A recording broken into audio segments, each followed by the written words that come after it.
ইসলাম কিন্তু সব সময় কাফেরের পক্ষ যায় নাই, এরকম ভাবে সব সময় ক্ষমতা ফেরাউনের পক্ষে যায় নাই, কোন কোন সময় ক্ষমতা মূসার পক্ষে আসছে। কথা ঠিক না বেঠে?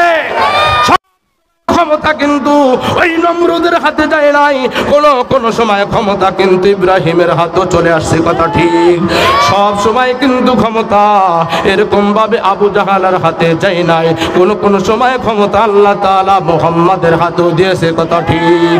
সব সময় ক্ষমতা এরকম ভাবে নাস্তিক আর মুরতাদের হাতে যায় না, কোন সময় এই ক্ষমতাকে আল্লাহ তাআলা আল্লামা মাশরাফি সাহেব আল্লামা জুনায়েদ বাবনগরী রহমাতুল্লাহি আলাইহি বর্তমানে বাইশ আছে আল্লাহর ওলিরা চরমনায় দাওয়াতে তাবলীগ হক্কানি আলেম ওলামারা, এই কাফের মুশরিকদের হাতে ক্ষমতা সব সময় থাকবে না।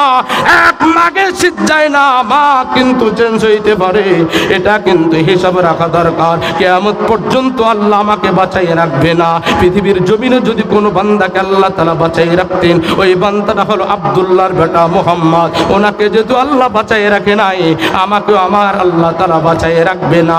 আর ক্ষমতা চিরস্থায়ী না, ক্ষমতা হলো ক্ষণস্থায়ী। আজ ক্ষমতার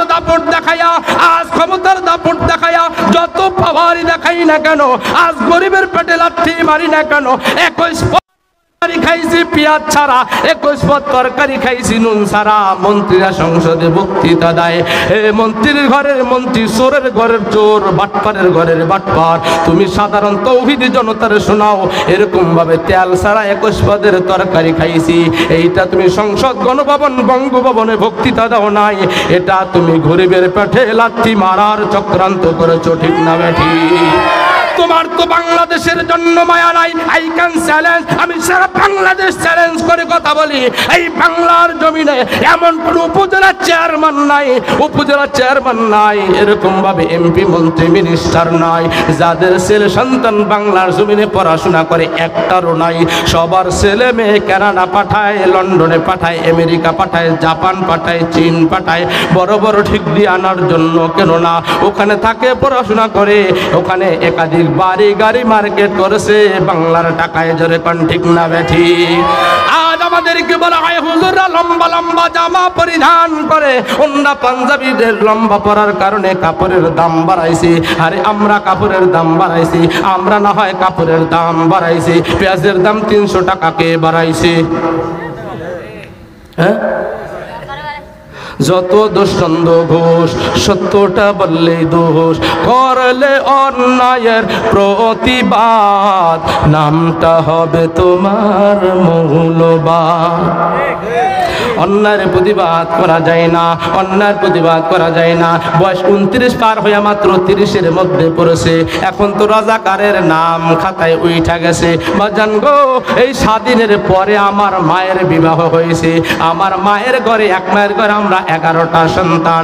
আমার মায়ের বিবাহ হয়েছে স্বাধীনের পরে আমার বয়স মাত্র হলো কত, 30 বছর। আর স্বাধীনতা অর্জন করেছে ওইরকম ভাবে 54 বছর, 55 বছর। তাহলে যদি আমি রাজাকারের খাতায় আমার নাম যদি যায়, কমসে কম আমার বয়স ওই স্বাধীনের সময় 20 বছর হইতে হয়। ঠিক না ঠিক? যদি আমার বয়স 70 থেকে 75 হয়, তাহলে আমি রাজাকার হতে পারি, জঙ্গি হতে পারি। আহারে, মানুষের কপাল খারাপ হইলে যা হয়। এই কিতাবে দেখছি জং অর্থ যুদ্ধ, জঙ্গি অর্থ যোদ্ধা। আমার নবীজি হাদিসে বলছে জং অর্থ যুদ্ধ, জঙ্গি অর্থ যোদ্ধা। নবীজি বলছে আনান নাবিয়ুল মালহামা বুইস্তু বিসাইফ উমিরতু আন উকাতিলান নাস হাত্তা ইয়াকুলা লা ইলাহা ইল্লাল্লাহ।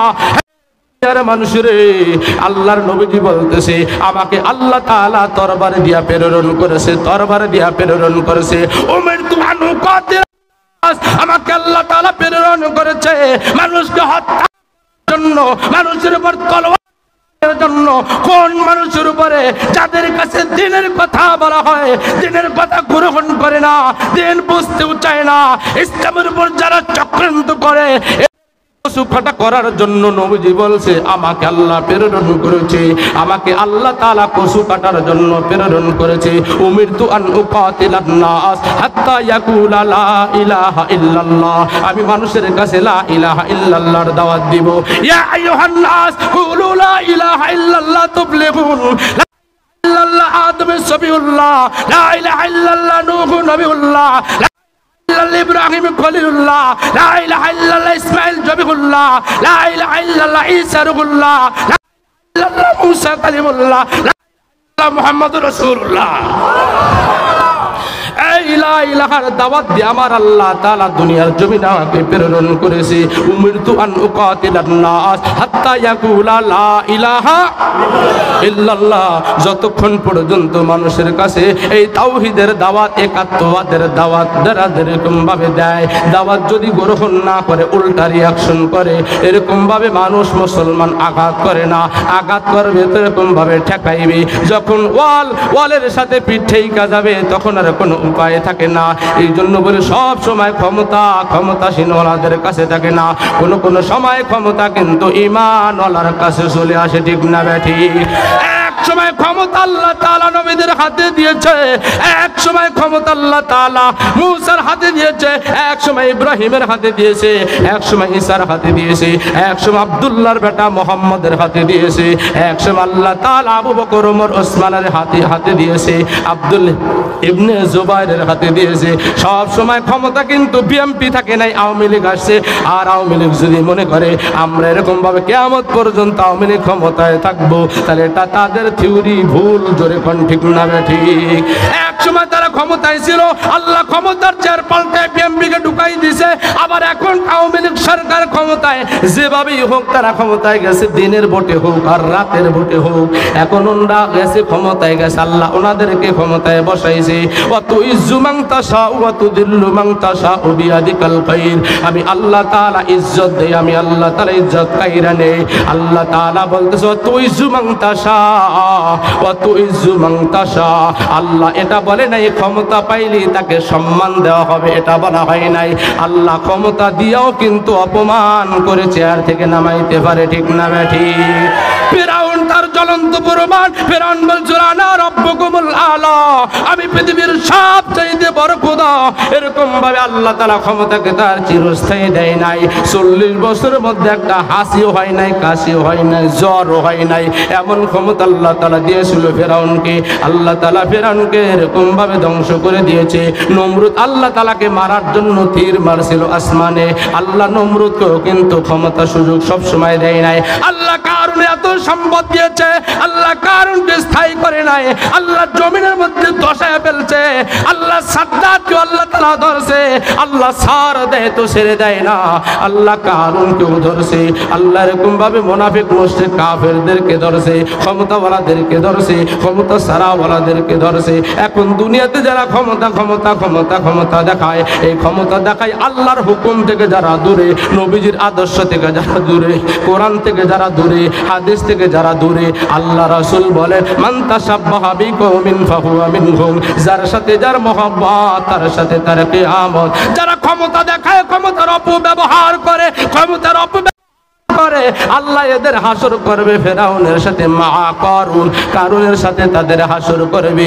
আর যারা এরকম ভাবে অর্থের ক্ষমতা দেখায়, অর্থের গরম দেখায়, আমার কোটি কোটি টাকার আমি মালিক, আমি ইন্ডাস্ট্রির মালিক, আমার বহুত কিছু আছে, আমার ব্যাংক ভর্তি করা অর্থ আছে, এই টাকার ক্ষমতা গরম যারা দেখায়, আল্লাহ রাসূল বলেন এর হাসর হবে মা কারুন।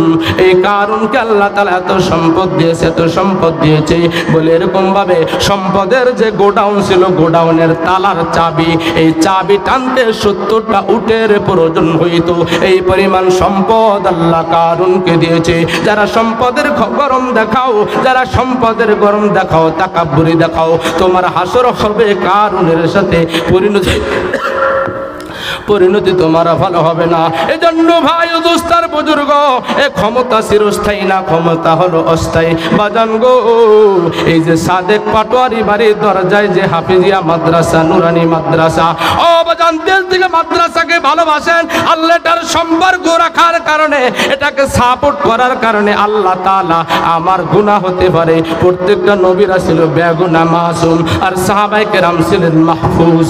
আল্লাহ তাআলা এই মাদ্রাসার আল্লাহর সাথে আপনি যদি মহব্বত রাখেন, আমি যদি মহব্বত রাখি, এই মহব্বতটা কবুল করে আল্লাহ তাআলা আপনার আমার জিন্দেগির গুনাহ মাফ করে দিতে পারে। কথা বলেন ঠিক না ঠিক? এই মাদ্রাসার সভাপতি সহ যারা সদস্য আছেন তাদেরকেও আমি বলি, এই মাদ্রাসা হলো নবীজির ঘর। এরকম আফাজউদ্দিন ভাই সহ, মুহতামিম সাহেব সহ, মসজিদের কমিটি, মাদ্রাসার কমিটি, মহল্লাবাসী, আমি সবার উপরে উদাত্ত আহ্বান জানাবো, এটা নবীজির ঘর। নবীজি একটা প্রথম মাদ্রাসা বানাইছে, দারে আরকাম মাদ্রাসা।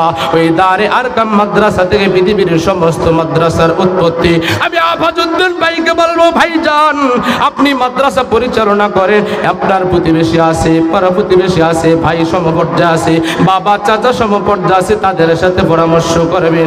আর আমরা প্রত্যেকেই মাদ্রাসায় যদি ছেলে সন্তান দেই, এই ছেলে সন্তান প্রথমে পড়বে ইকরা, ইকরা পড়ো, ইকরা।